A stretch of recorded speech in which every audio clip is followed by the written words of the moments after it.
حضور اکرم صلی اللہ علیہ وآلہ وسلم منبر رسول بننے سے پہلے ایک خشک کھجور کے درخت سے ٹیک لگا کر خطبہ ارشاد فرمایا کرتے تھے۔ جب منبر رسول تیار ہوا اور آپ منبر پر تشریف فرما ہوئے تو خشک کھجور کے درخت سے یہ صدمہ برداشت نہ ہوا۔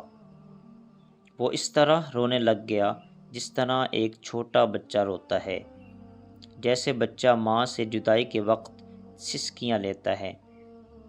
مولانا رومی رحمۃ اللہ علیہ ارشاد فرماتے ہیں، وہ خشک کھجور کا درخت جس کا نام استون حنانہ تھا، وہ آپ کی جدائی سے نالہ کر رہا تھا، اس طرح کہ جیسے وہ کوئی انسان ہو۔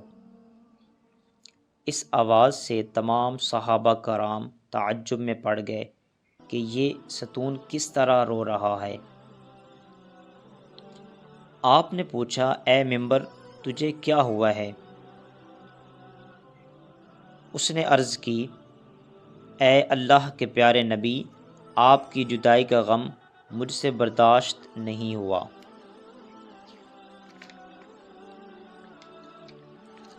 آپ کی جدائی سے میں اندر ہی اندر جل رہا ہوں۔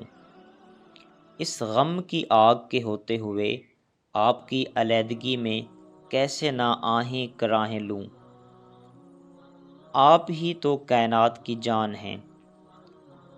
آپ صلی اللہ علیہ وآلہ وسلم پہلے مجھ سے ٹیک لگاتے تھے، لیکن اب الگ ہو گئے ہیں اور میری جگہ دوسرا منبر پسند فرما لیا ہے۔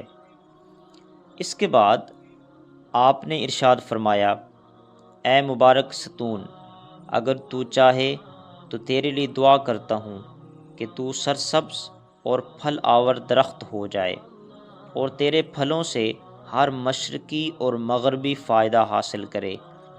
اور کیا تو ہمیشہ کے لیے تر و تازہ ہونا چاہے گا یا پھر عالم آخرت میں کچھ چاہتا ہے؟ تو اس ستون نے عرض کی، اے اللہ کے نبی، میں دائمی اور ابدی نعمت چاہتا ہوں۔